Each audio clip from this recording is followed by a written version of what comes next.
Amado, lá na sua Bíblia, no livro do Apocalipse, último capítulo de Apocalipse. Aleluia, glória a Deus. Normalmente, quando eu ministro no culto todo, eu sempre trago uma sequência, não é? Mas hoje não será assim. Vou trazer dois assuntos distintos, bem diferentes um do outro, e aquilo que eu recebi da parte do Senhor, vou falar para você o primeiro assunto, porque a gente ouviu bastante essa semana por causa da morte do líder de uma igreja, e se ouviu muito falando sobre o fim dos tempos, está chegando o fim dos tempos, enfim. E eu gostaria de ler 3 versículos no capítulo 22 de Apocalipse. Primeiro, o verso de número 7. Eis que presto venho, ou cedo venho, não é? Bem-aventurado aquele que guarda as palavras da profecia deste livro. Bem-aventurado, abençoado, feliz, né? Sábio. Então, depois de todas as visões, de todas as revelações que nós temos aqui no livro de Apocalipse, Jesus termina esse livro falando sobre a sua volta. E está dizendo que é rápido, não é demorado. Eis que cedo vem, eis que presto vem. E qual é a direção? Qual é a advertência? Qual é a exortação que ele nos dá nesse verso 7? A exortação é que a gente guarde as palavras deste livro.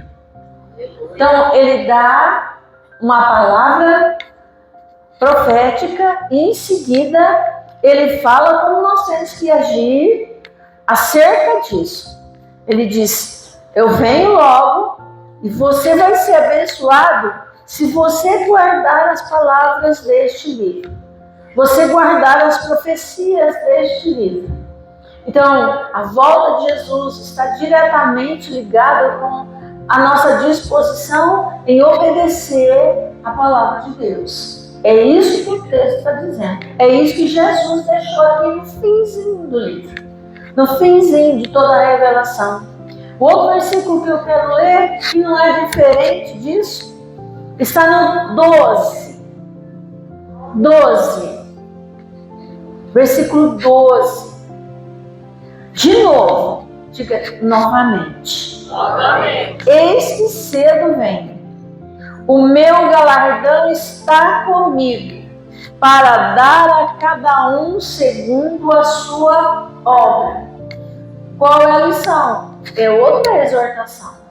O Senhor está dizendo que a sua volta é iminente. E o que ele fala aqui agora? Galardão são os prêmios, os presentes que nós vamos receber quando da volta de Jesus. E ele está dizendo: olha, tem presentes guardados, tem galardão guardado, está guardado comigo, ou seja, está nas mãos de Jesus. Então aquilo que eu faço para Jesus, as almas que eu ganho, aquilo que eu faço, com certeza eu vou receber a recompensa. Não é aqui nessa terra. A recompensa virá depois, quando a igreja for arrebatada. E essa recompensa está com ele. E ele vai entregar, não é um pacote só. Ele está dizendo que vai entregar a cada um de acordo com a sua obra. É outra palavra, irmão, de advertência, de exortação. O Senhor está falando: eu tenho galardões.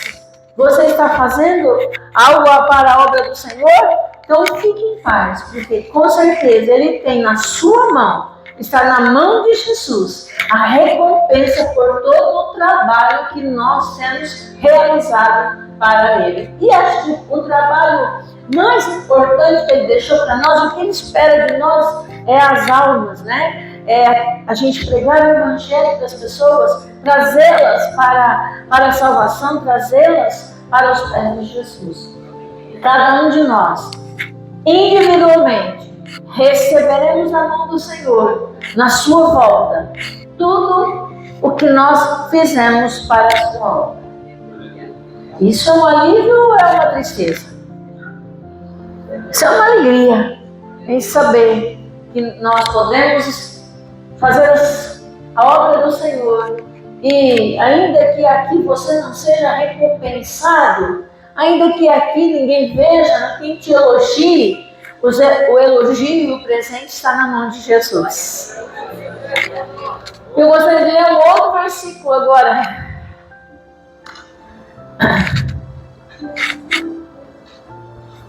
O 20. Aquele que testifica estas coisas diz: certamente, com certeza, cedo vem. Amém. Ora vem, Senhor Jesus. Promessa, promessa. A promessa, a volta de Jesus é promessa. É certo. É certo. Hoje nós aprendemos no batismo que era verdade. Era verdade, era verdade. O Espírito Santo disse claramente, é verdade. E hoje ele está dizendo, é certo. É certo. Certamente cedo vem. E qual é a revelação aqui nesse versículo? É uma garantia.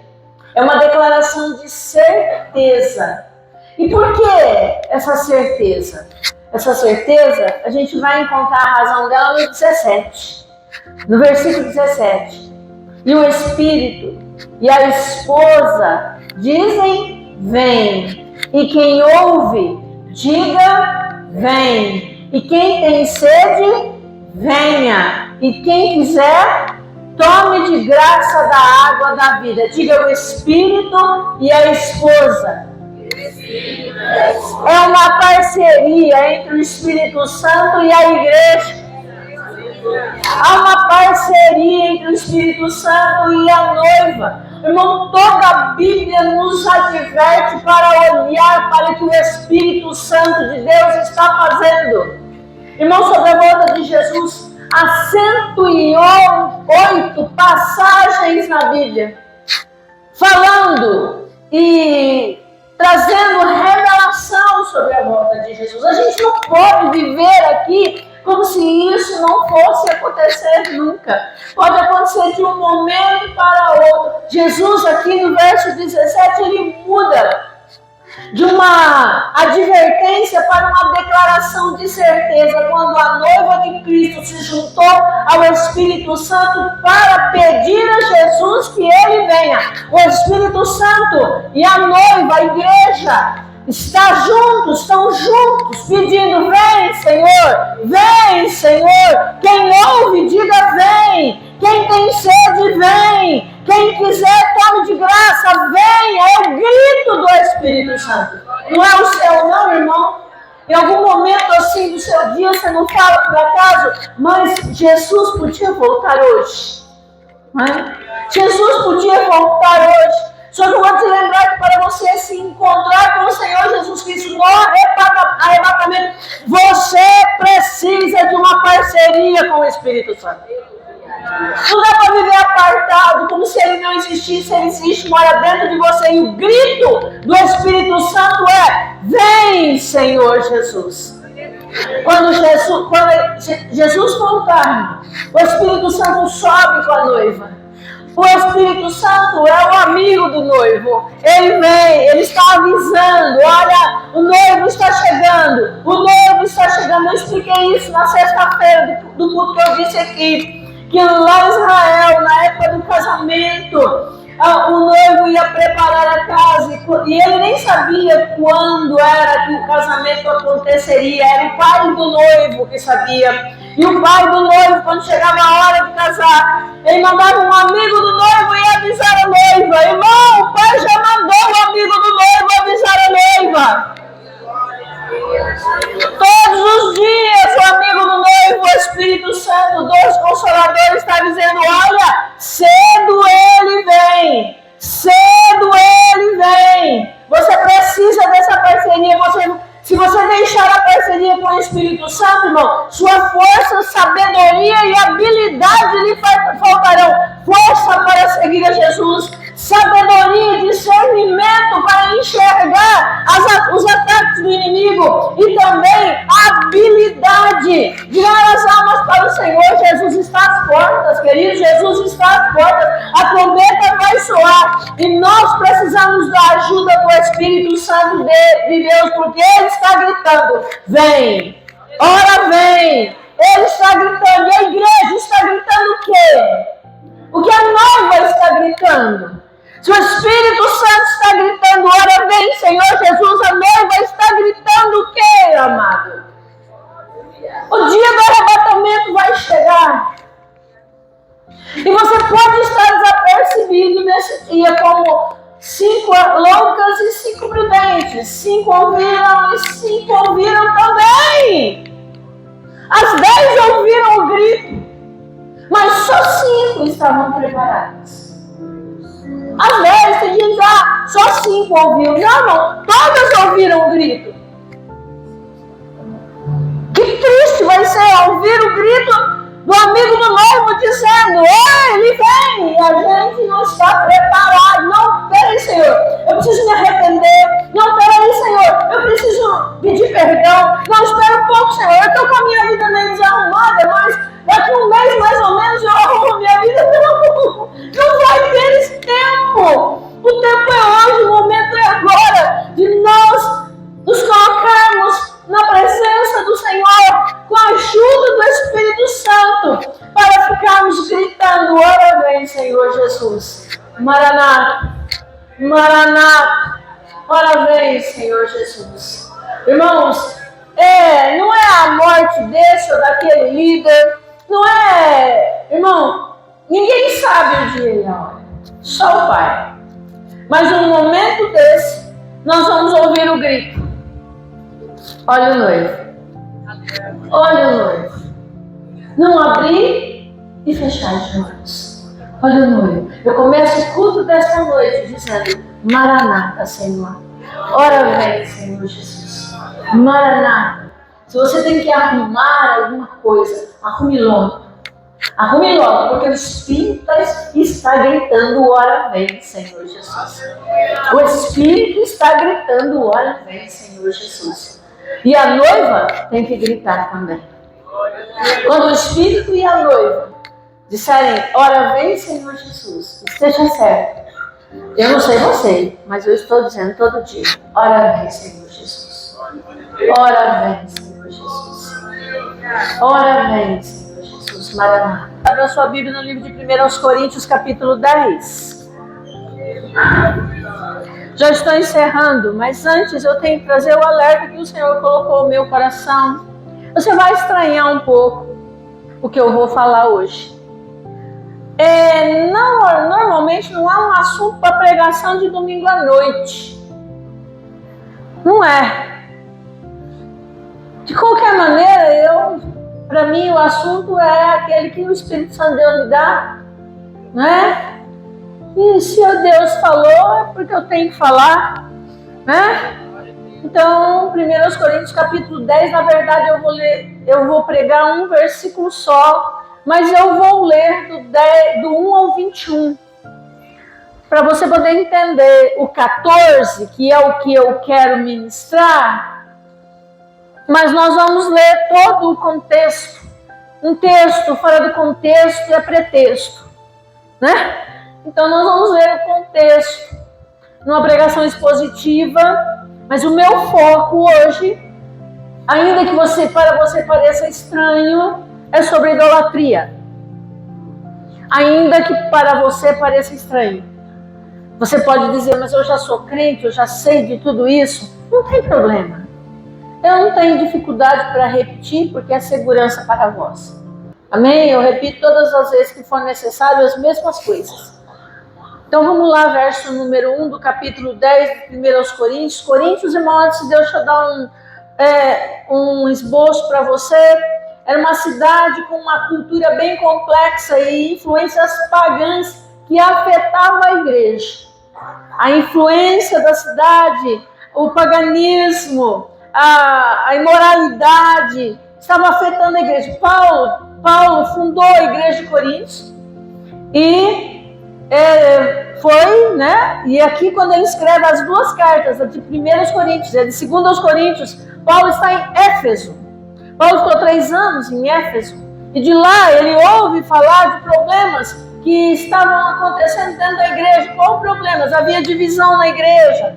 Havia questões morais precisavam ser resolvidas. O culto e a vida espiritual, a ressurreição e a vida futura. E essa carta foi escrita entre 55 e 56 depois de Cristo. Então Paulo fica sabendo o que está acontecendo em Corinto e ele envia essas duas cartas para corrigir a igreja. Eu não vou corrigir a igreja, mas eu vou falar especificamente sobre idolatria. E quando Paulo vai falar sobre idolatria, ele vai trazer o exemplo. Qual exemplo ele traz? Ele vai trazer o exemplo do povo que saiu do Egito lá no deserto. Aquilo que foi escrito, a Bíblia diz que é para a nossa edificação que foi escrito. Então, as coisas do Velho Testamento, tudo que foi escrito, é para o nosso ensino. E nós temos, irmão, 4 oportunidades para aprender e viver bem. Nós temos 4 maneiras de aprender. Não sei qual delas você quer se encaixar, mas são 4 as maneiras que nós podemos aprender das coisas. A primeira, irmão, nós aprendemos com os exemplos dos outros. E é isso que Paulo faz. Quando ele vai falar sobre idolatria, ele vai trazer o que aconteceu lá no deserto. Ele vai trazer o que aconteceu com o povo judeu. Ele está falando, olha, vocês estão vendo o que aconteceu lá? Pois bem, se vocês não querem viver as mesmas consequências, não façam como fizeram os judeus. Então essa é a maneira mais fácil de aprender. Porque a gente vê o erro que a pessoa cometeu, vê as consequências que ela teve e fala, eu não quero isso para mim, então eu não vou fazer isso. Então toda a Bíblia está cheia de exemplos. E é tão interessante que Deus não esqueceu, não omitiu as dificuldades que as pessoas tiveram. Ele contou que Davi era um homem segundo o coração de Deus, mas ele contou também que Davi adulterou, mandou matar Urias. Então Deus não omitiu. Ele contou que Jonas foi pregar em Nínive e os ninivitas foram alcançados, mas ele contou também que Jonas desobedeceu e foi parar no ventre do peixe. Então, é bom a gente conhecer os erros e as consequências para a gente não tomar as mesmas atitudes. Então, a primeira maneira e a mais fácil da gente aprender é com o erro dos outros. A segunda maneira, irmão, já aí mais difícil, mais dolorosa, é quando a gente aprende com os nossos erros. E aí, irmão, é quando a gente erra, vive as consequências do nosso erro e a gente fala assim, eu nunca mais vou fazer isso. Quando fala, tá bom, né? Então não fala, tá bom. Mas é uma maneira de aprender? É uma maneira fácil? Não. É melhor aprender com o erro dos outros, né? Porque aprender com os erros da gente vai doer um pouco mais. Vai ser mais dolorido. A terceira maneira de aprender, irmão, nós temos com a disciplina, a correção e a crise. Quando a gente não aprende nem com os erros dos outros e nem com os nossos próprios erros, a Bíblia diz no livro de Apocalipse, no capítulo 3, que Deus disciplina aquele que Ele ama. Aí vem a disciplina. Às vezes, aí vem a correção de Deus, aí vem uma crise mais dolorida ainda. Eu prefiro aprender com os erros dos outros. Acabou, pastora? Não, irmão. Tem gente que precisa do caos para aprender. Não aprende com os erros dos outros, não aprende com os seus próprios erros, não aprende com a disciplina de Deus, aí precisa vir um caos para aprender. Me dá um exemplo, pastora. Eu dou, faço. Hoje no batismo, inclusive, a irmã Beatriz falou sobre os 2 malfeitores que foram crucificados ao lado de Jesus. Irmão, era um caos aquilo, certo? A crucificação, a maneira romana de punir os condenados, era terrível, era um caos. E estão os 2 ali ao lado de Jesus, Tem um que aprendeu com o caos, mas o outro nem com o caos ele aprendeu. Nem com o caos. Ou seja, tem gente que não quer saber de aprender nada. Obviamente que não é o nosso caso. Porque aqui a gente aprende com a Bíblia. A gente aprende com a palavra. E a gente procura não errar. Se Deus diz para não fazer, a gente procura não fazer. Mas você pode escolher de que maneira você quer aprender. Pode escolher. Como é que você quer aprender? Fica à vontade de escolher. Então, Paulo vai começar o capítulo 10 trazendo um ensino e falando para o povo de Corinto. Ó, você está vendo o que eles fizeram lá? Não faz aqui. Vamos lá. Ora, irmãos, não quero que ignoreis que os nossos pais estiveram todos debaixo da nuvem e todos passaram pelo mar, falando lá da saída do povo de Israel do Egito. E todos foram batizados em Moisés, na nuvem e no mar. E todos comeram de um mesmo manjar. De que manjar Paulo está falando? Ele está falando do maná, que Deus mandava todos os dias, para que o povo caminhasse pelo deserto e fosse cuidado. Maná espiritual. E beberam de uma mesma bebida espiritual, porque bebiam da pedra espiritual que os seguia. E a pedra era Cristo. Ou seja, olha, eles saíram, passaram pelo mar, foram cuidados, foram amados. O Senhor estava com eles todo o tempo. Mas olha o verso 5 diz: mas Deus não se agradou da maior parte deles, pelo que foram prostrados no deserto. E se você quer saber o que foi que aconteceu, você vai ter que ler Números capítulo 14. No 13, Deus toma uma pessoa de cada tribo e manda espiar a terra. Eles chegaram, eles estão na porta da terra prometida. Deus pega um de cada tribo e manda espiar a terra. Você conhece a história, mas como eu já disse, eu repito, é segurança para vós. Eles vão ali espiar a terra. Espiaram, é verdade o que Deus falou? É verdade, Deus falou. É boa a terra, tem fruto, uma beleza de terra. Só que lá também tem gigante. E o Senhor nos trouxe aqui para morrer. E começaram a murmurar no capítulo 14, eles estão murmurando e querendo apedrejar Moisés. Está entendendo o mistério? Passaram 400 anos escravos no Egito. Saíram do Egito com uma forte. Não aprenderam.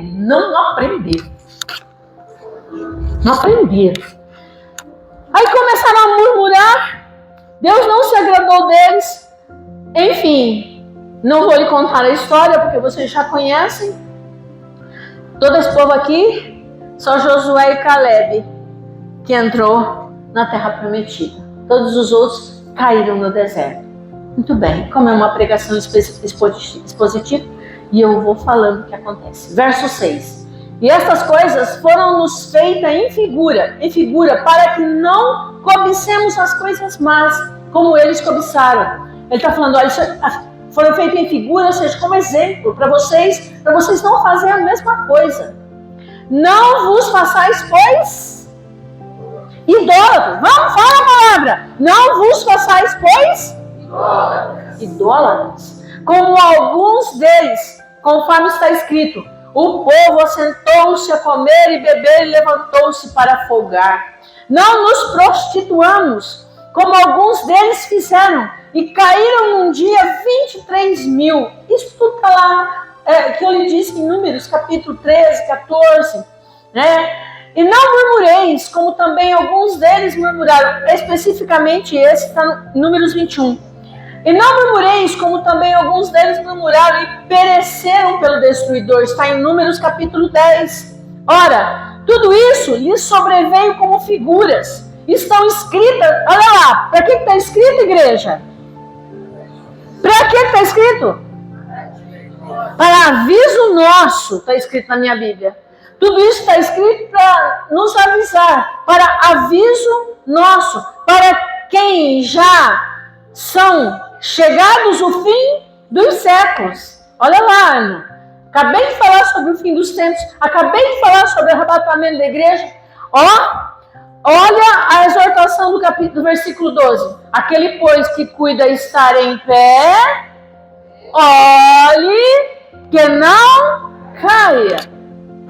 Vigia, né? Não veio sobre vós tentação senão humana, mas fiel é Deus, que não vos deixará tentar acima do que podeis. Antes, com a tentação também, dará também um escape, para que possais suportar.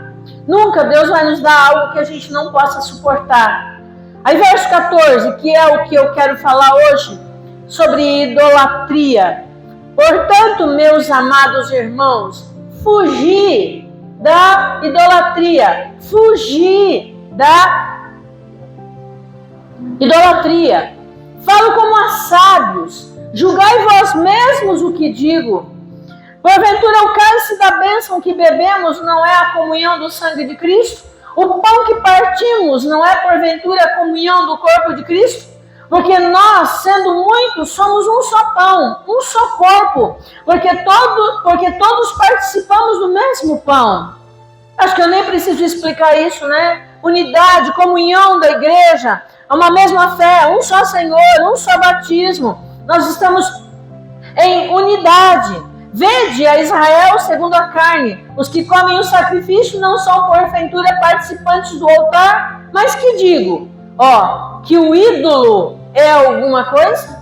Ou que o que é sacrificado ao ídolo é alguma coisa? Antes digo que as coisas que os gentios sacrificam, as sacrificam aos demônios e não a Deus. E não quero que sejais participantes com os demônios. Não podeis beber o cálice do Senhor e o cálice dos demônios. Não podeis ser participantes da mesa do Senhor e da mesa de demônios. Eu acho que com essa leitura eu podia dar a bênção apostólica e ir embora para casa. E eu não estou lendo o Velho Testamento. Eu estou lendo no Novo Testamento. Eu estou lendo o que o apóstolo Paulo escreveu.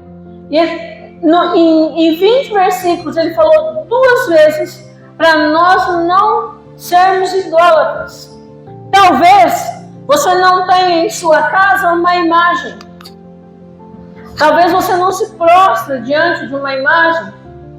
Mas hoje em dia se idolatra pessoas, se idolatra.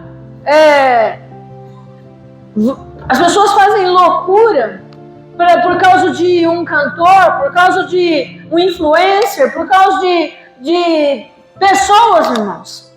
As pessoas, por causa de um pregador, enfim, a idolatria não é só no que diz respeito a imagens. Ainda que o Senhor deixou muito claro que há maldição. A maldição está para a idolatria. E é lógico que eu vou ler o nosso capítulo-chave que fala sobre a idolatria, para que, se você ainda tem no seu coração alguma dúvida sobre a idolatria, eu não estou falando isso, obviamente, que é por causa de tudo que a gente viu nesses dias aí, não é? Todo mundo que foi atrás de, enfim, eu tenho que falar, não? E vocês já sabem que eu falo aquilo que eu preciso ensinar para a igreja. Eu tenho que falar. Êxodo capítulo 20, verso 1. Não terás outros deuses diante de mim.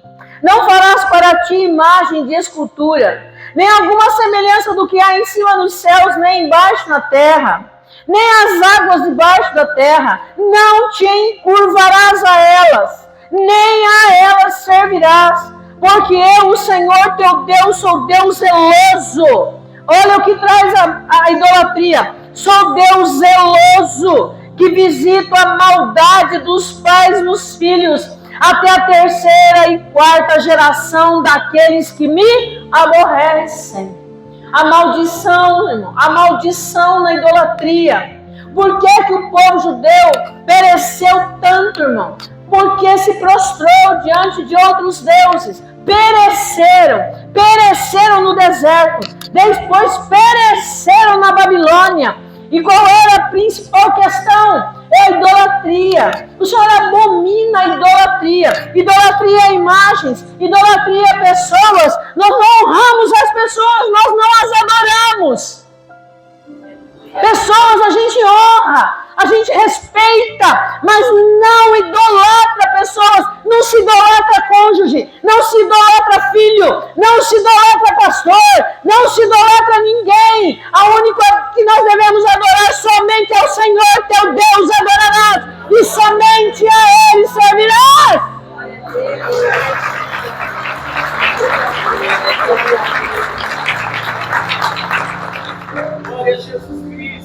Não dá para servir a dois senhores.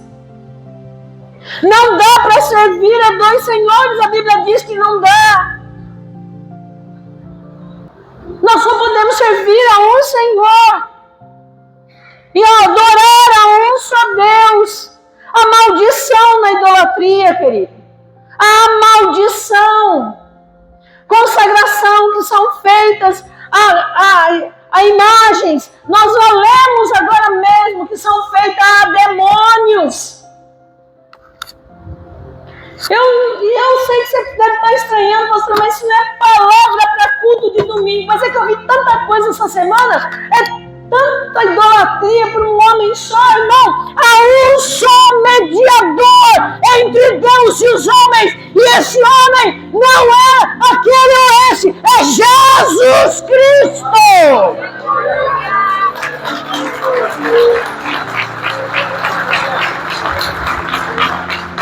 Um só. Não tem mediadora.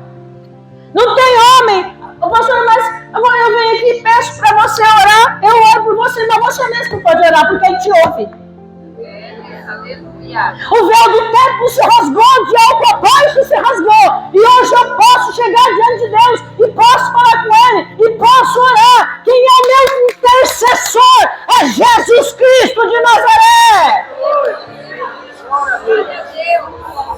A Bíblia diz que o sangue, quando eu não intercedo, a Bíblia diz que o sangue de Jesus intercede por mim, irmão. Não é para adorar homem nenhum. Não é para idolatrar homem nenhum. Pessoas nós honramos e respeitamos, mas adoramos só Deus. Adorarás somente ao Senhor teu Deus. Qual que é o mandamento? Amarás ao Senhor teu Deus de todo o teu coração, de toda a tua alma, de todo o teu entendimento, e ao teu próximo como a ti mesmo. Eu adoro a Deus. Não, pastor, mas não é adoração. A gente não adora, como é que é a palavra que eles falam? Oi? É veneração. Piorou, irmão. Piorou.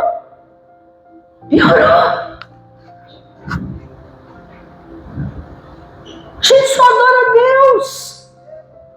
Eu não preciso pegar e nem preciso ver. Eu sei onde Ele está. Eu sei o que Ele fez. E eu adoro pelo que Ele fez. E só você, eu respeito você. Te respeito. A maldição na idolatria, igreja. A maldição que acompanha gerações. Deus abomina a idolatria. Se eu for ler todos os versículos que eu tenho aqui, nós vamos passar a noite inteira aqui lendo versículos para você de como a idolatria é algo que a igreja, que a Bíblia condena, que o Senhor condenou. E eu vou falar uma coisa que agora digo eu, não, Senhor, você não se assuste comigo. Para mim, idolatria é adultério. O que é um adultério? É você trair alguém com outra pessoa, certo? Quando eu peço alguma coisa, a deuses, que tem boca, mas não fala, tem olhos, mas não vê, nariz tem, mas não cheira, tem mãos, mas não apalpa, tem pés, mas não anda. Quando eu peço, e a Bíblia diz, tornem-se semelhantes a eles, aqueles que a eles se prostram. Então, quando eu me prostro diante de uma imagem que tem boca, mas não fala, tem olhos, mas não vê, nariz tem, mas não ouve. A Bíblia diz que a pessoa se torna semelhante a ela. Significa o quê? Tem boca, mas não fala. Tem olho, mas não vê. Cego. E aí quando eu me prostro diante de um Deus desse, ou idolatro uma pessoa que vai desmanchar, só tem um que ressuscitou. Só tem um que ressuscitou.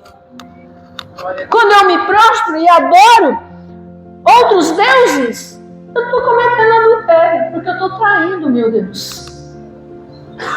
Então eu vigia. Vigia, querido. Somente o Senhor teu Deus adorarás. Irmão, a Bíblia toda, até o Apocalipse, nos ensina a adorar somente a Deus. Homem nenhum, imagem alguma, nem vivo nem morto. Nem pessoas vivas e nem mortas. Não adoramos quem morreu, respeitamos todos os que morreram, mas só um ressuscitou. Só um. Todos os outros estão aguardando a ressurreição. Todos aguardando. Então, amado, fugir. A palavra é fugir da idolatria. Fugir. Agora eu ainda vou terminar, estou encerrando. Cuidado com a idolatria dentro da sua casa. Não, pastor, na minha casa não tem nenhuma imagem. Mas aí tem um filho adorado, uma esposa adorada, um esposo adorado, que o foco deixou de estar em Deus para estar em alguém.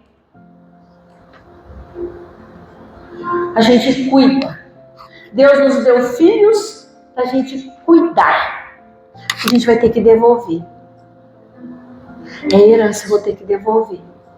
Então eu tenho que ver bem como eu vou devolver. O cônjuge, enquanto estamos juntos no caminho, nós temos que cuidar. Nada de idolatrar ninguém. Nada, nem ninguém. O nosso amor, a nossa adoração não pode ser a ninguém, a nada além de Deus. Além do Senhor. Fugir da idolatria. Não vos façais idólatras. E eu estou lendo o Novo Testamento. Eu nem vou ler o que a Bíblia fala sobre quem já morreu, porque aí nunca mais ninguém volta na igreja. Amém, querido? Fugir da idolatria. Fugir.